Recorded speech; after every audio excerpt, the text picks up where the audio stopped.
Pagkuko sa katarong sa Dios.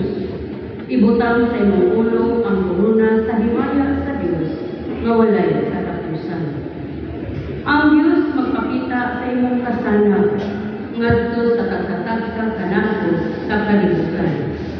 Hangtod sa kahangturan moingon siya kanimo. Ang imong kasiguruan nagagikan sa imong katarong o sa imong kasana nagagikan sa imong mahigugmaong pag-alaga kanako. Bangon Jerusalem, tindog sa tumoy sa bukid. Tanawa kung hain sa Dios ang balaan, dada ang imong mga anak nga hiniusab gikan sa silangan o gikan sa kasadpan. Nangalipay sila nga ang Dios na hinumdum kanila. Jerusalem, ang imong mga anak ibihag sa ilang mga kaaway, nga mibiya sila kanimo nga nagtiniin, apan ang Dios nagdala nila balik kanimo, sinangga sa harianon nga kasana. Ang Dios nagsugo nga ang tanang kataas nga bukid o ang walay kinutubang kabungturan patagong.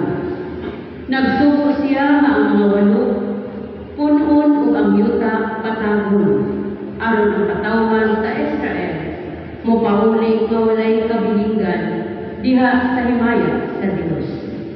Sa pagsugo sa Dios, ang mga lasang sa mamot nga mga kahoy mutulog aron maghatag og landong alang sa katawhan sa Israel. Ang Dios magdala sa Israel balik sa ila. Mubalik sila uban sa dakong kalipay, giniyahan sa iyang kaluoy ug katarong, lilibutan sa kahaya sa iyang mahimayaon presensya. Ang pulong sa Diyos.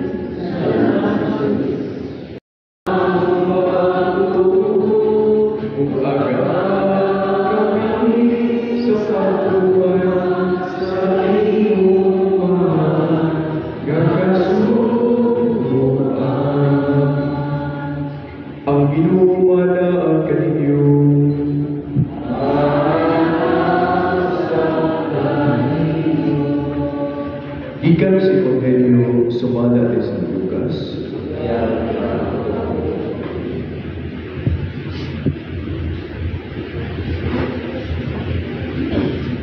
Sa ikapitong 5 na tuwing kadtong sa pagmando ni Emperador Tiberio, si Poncio Pilato o Emperador sa Judea, si Herodes o nagmando sa Galilea o si Felipe gayeng suod mo'y pamulo sa kayutaan sa Ituria o sa Caponete. Si Lysanias mo'y namulupan sa Bilena o si Anas o si Caifás mao'y mga namulupan.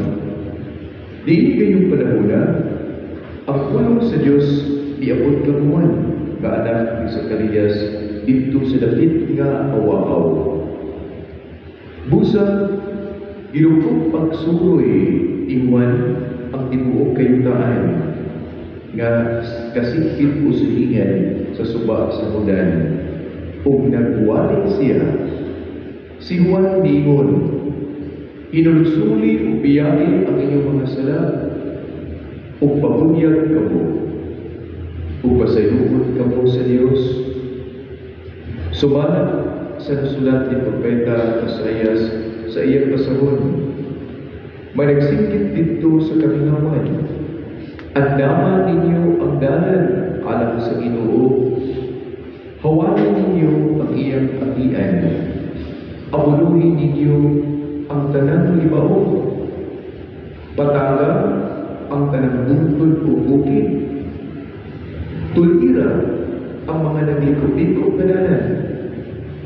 Hapsaya ang mga gansang-gansanong dalan. Kung makita sa tanan ang kaluwasan gikan sa Dios. Ang Ebanghelyo sa Ginoo.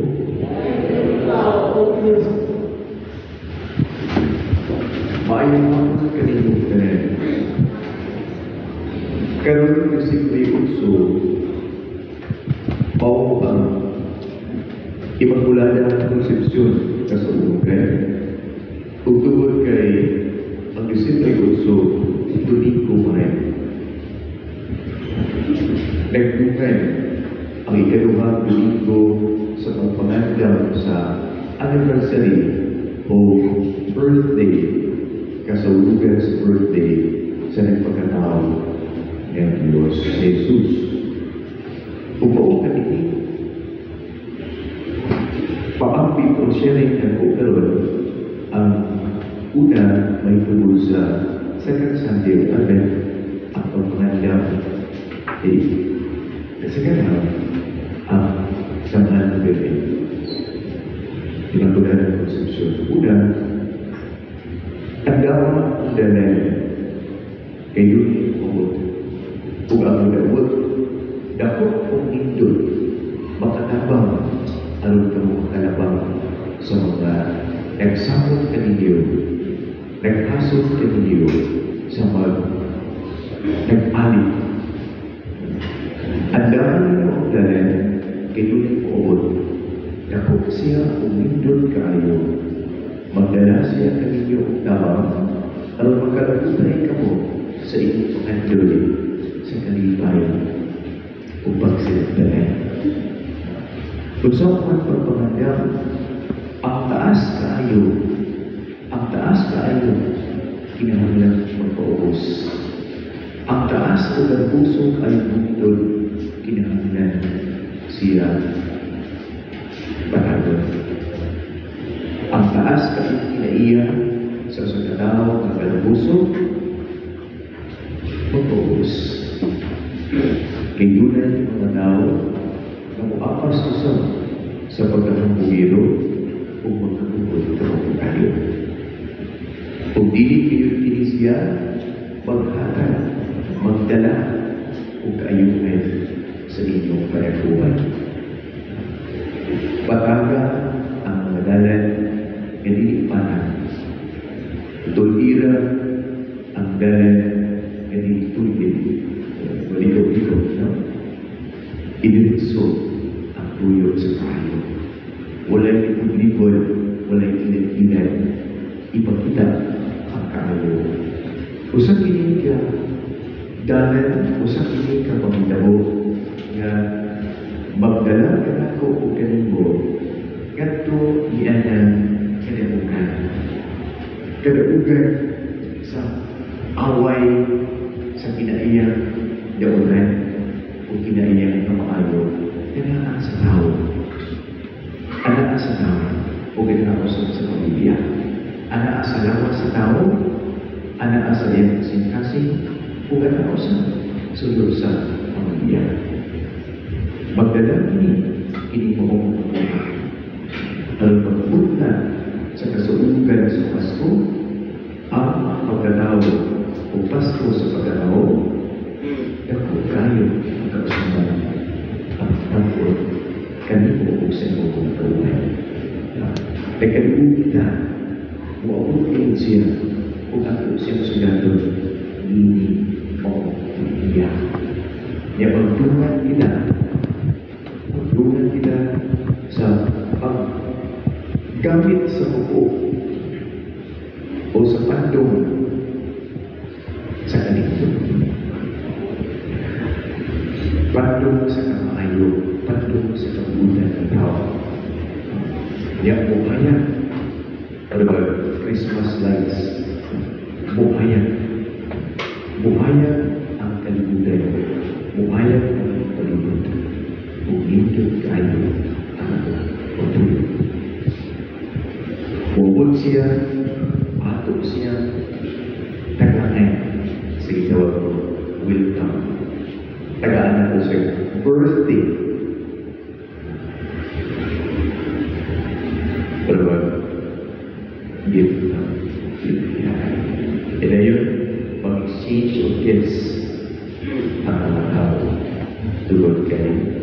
Dunia kedua ikan yaitu kahapon o pagdumot o pagkamagpitaskon magdala ang kong kapilihan dili ka na hinabo kanimo kung dili kayo tutulad na mahitabo Kay mulihan siya o dako ng dalugan.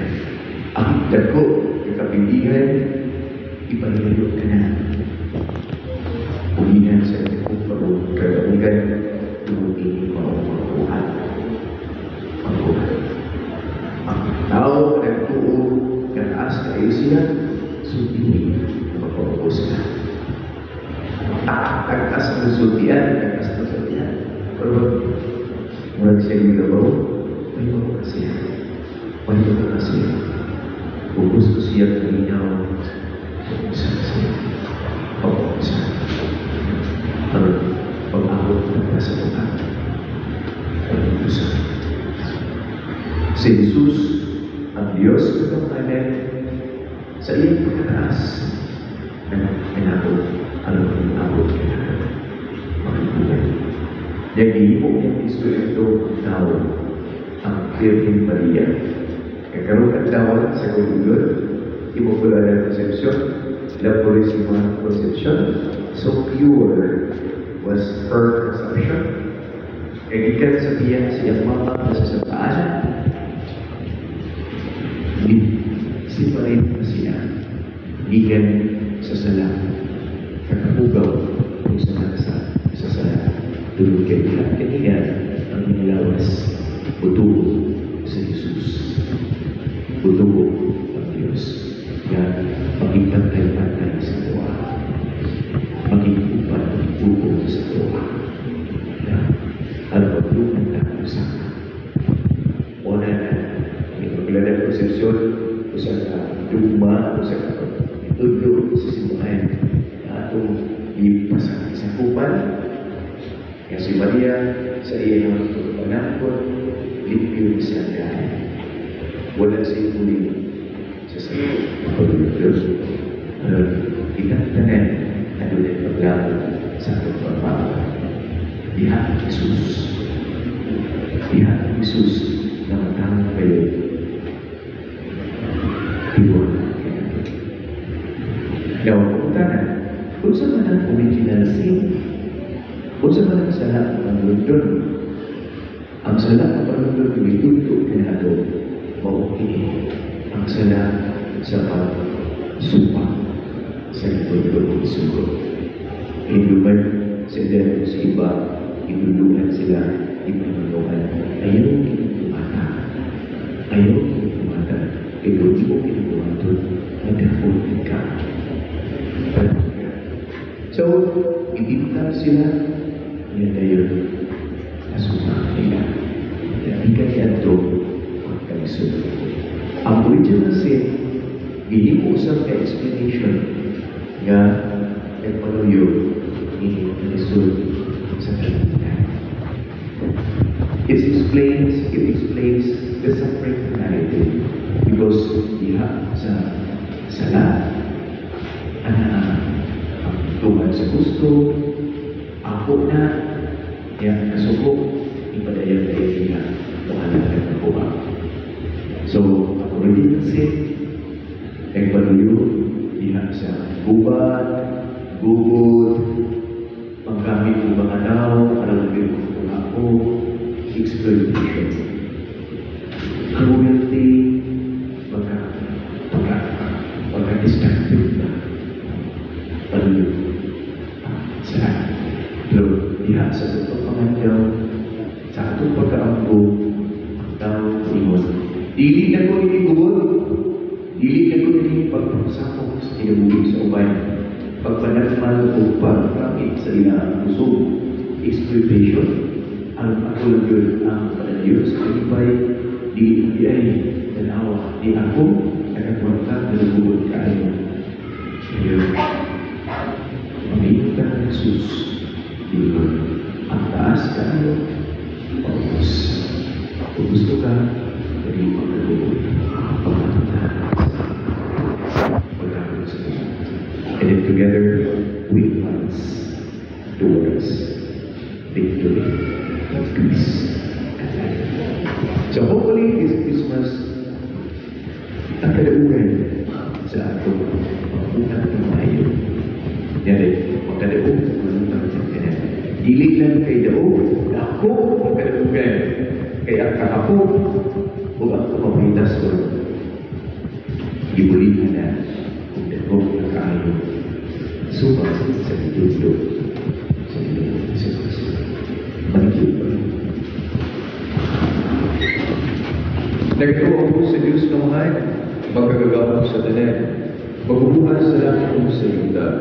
Kung kang Yesu Cristo yung anak ko tutuwa mo na to, ipanahon ko siya sa lalang sa Espiritu Santo, yan sa Maria Magdalene, isakit sa susunod ko sa Pilato, ilasan sa krus na matay loob, bikusa sa mga pinatay, sa ilang kaalaw ng araw, isa ka sa langit na galing sa to sa Diyos na mahal, magkagagawa sa tanan. Ikanagpapalik siya ang pagbubuo sa mga puwing sa mga pinatay. Nagatawa ko sa Espiritu Santo, sa Santa Iglesia Katolika, sa kaakitan sa mga santos, sa kapasayuhan sa mga sala, sa pagpapanaw sa lawas, o sa kinabuhi na wala tayong katapusan. Amen.